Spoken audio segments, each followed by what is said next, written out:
ओम नमः शिवाय। प्रिय दर्शकों, चारों अंतःकरण मन बुद्धि और चित्त अहंकार को झकझोरने वाला कोई ग्रह है तो वो राहु है। अगर कोई राक्षसी और दैत्य का पुत्र और वर्ण संकर है तो वो राहु है। राहु तामसी है। इसलिए भगवान योगेश्वर श्री कृष्ण कहते हैं श्रीमद् भागवत के 15वें अध्याय के 8वें श्लोक में, संभवतः 8वां श्लोक है, अधो गच्छन्ति तामसाः, क्योंकि ये तामसी ग्रह है।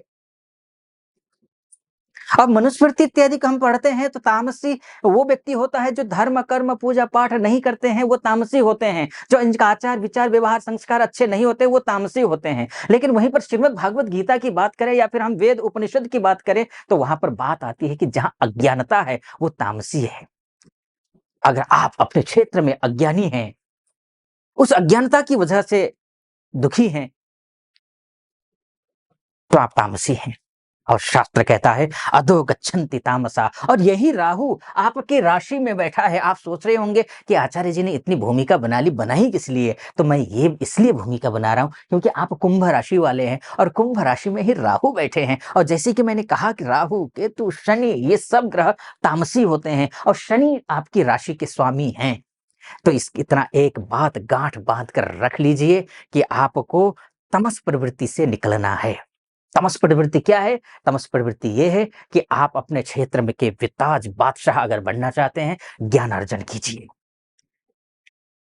इसमें कोई शक नहीं कि कुंभ राशि वाले जो व्यक्ति हैं वो उनमें अकूत संभावनाएं होती हैं। कुंभ अर्थात मटका, घड़ा, और ऊपर से ढक दीजिए, अंदर क्या है पता ही नहीं चलता है जब तक उस ढक्कन को नहीं खोलेंगे। अर्थात कुंभ राशि वालों को तब तक पता नहीं चलेगा जब तक एक कोई अच्छा प्लेटफॉर्म ना मिल जाए, परफॉर्मेंस करने का कोई स्टेज ना मिल जाए, तब तक उनको अपने अंदर के जो प्रतिभा है उस प्रतिभा के बारे में पता ही नहीं चलता है कि वो कितना प्रतिभाशाली है। और वाकई में आप बहुत प्रतिभाशाली हैं।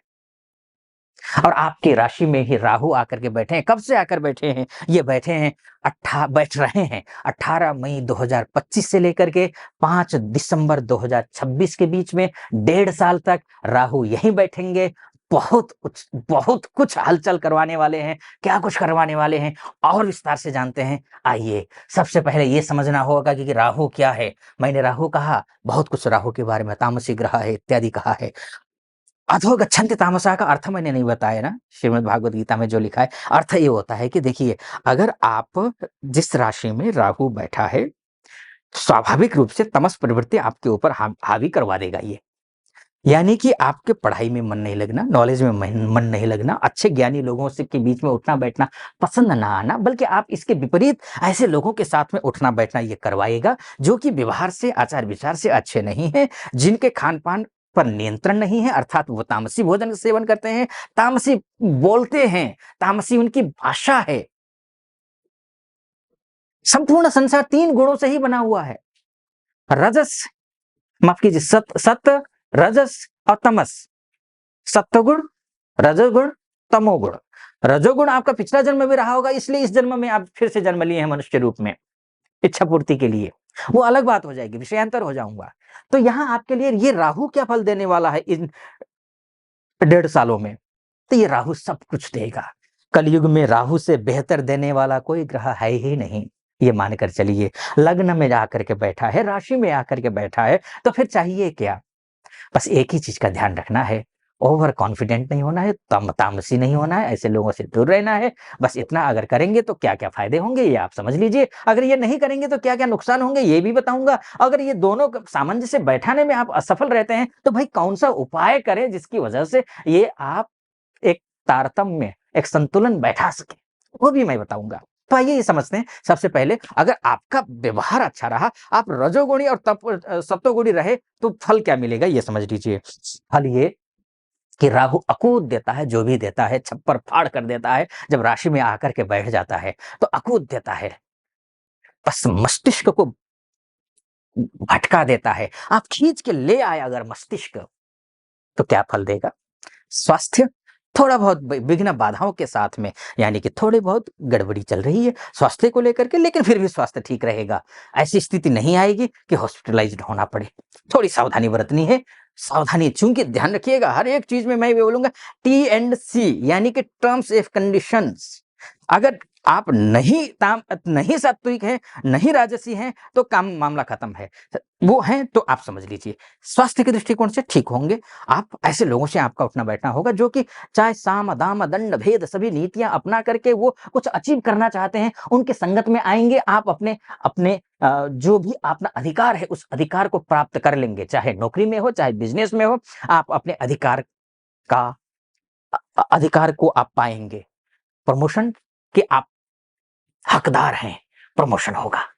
नौकरी चेंज करना चाह रहे हैं, नौकरी चेंज हो जाएगी अगर आप चेंज करना चाहें।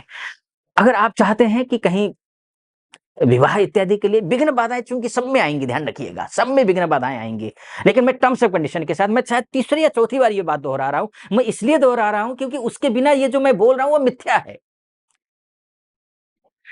अगर आप रहे वो तो फिर क्या होगा, डील अच्छी हो जाएगी, पार्टनरशिप अच्छी हो जाएगी, वैवाहिक जीवन में सुखद परिणाम आएंगे। राहु के बिना वैवाहिक जीवन अच्छा भी होता है बुरा भी होता है। राहु के बिना कल्पना नहीं कर सकते वैवाहिक जीवन के बारे में, तो अच्छा भी होगा।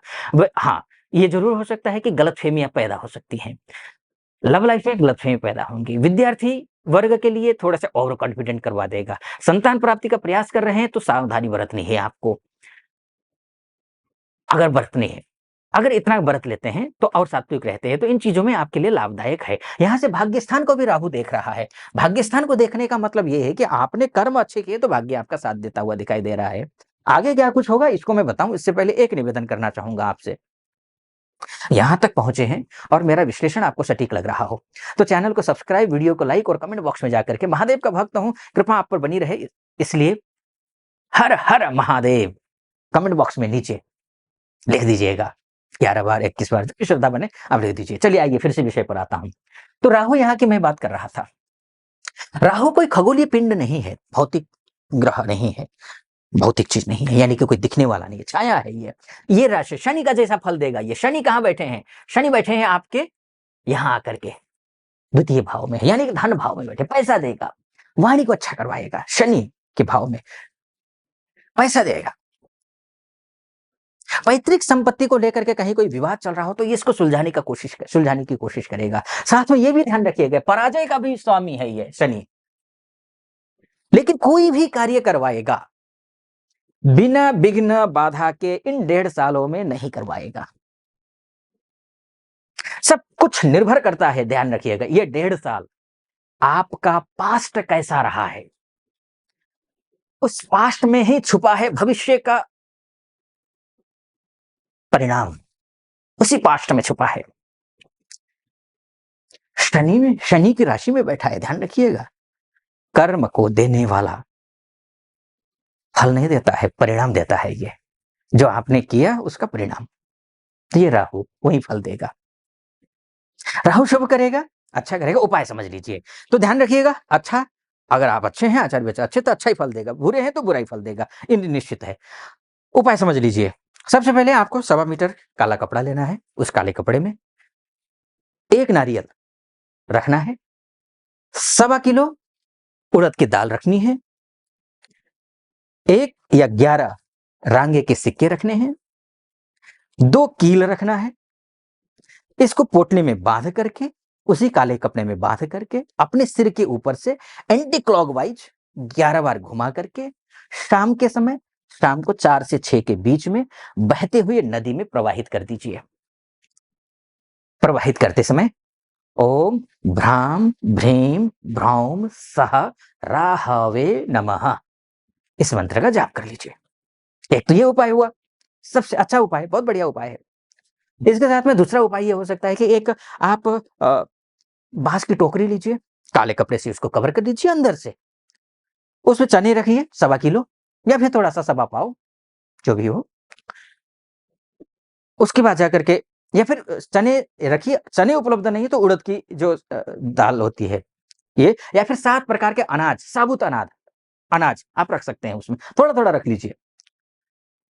उसकी ऊपर जो है एक थोड़ा-सा दीपक सरसों का तेल का एक मुखी दीपक जलाइए या चतुर्मुखी दीपक जलाइए, चौमुख जो दीपक होता है वो जलाइए और घुमाइए और साइड में रखिए। आप अपने ऊपर से घुमा करके या उसके अंदर भी रख सकते हैं।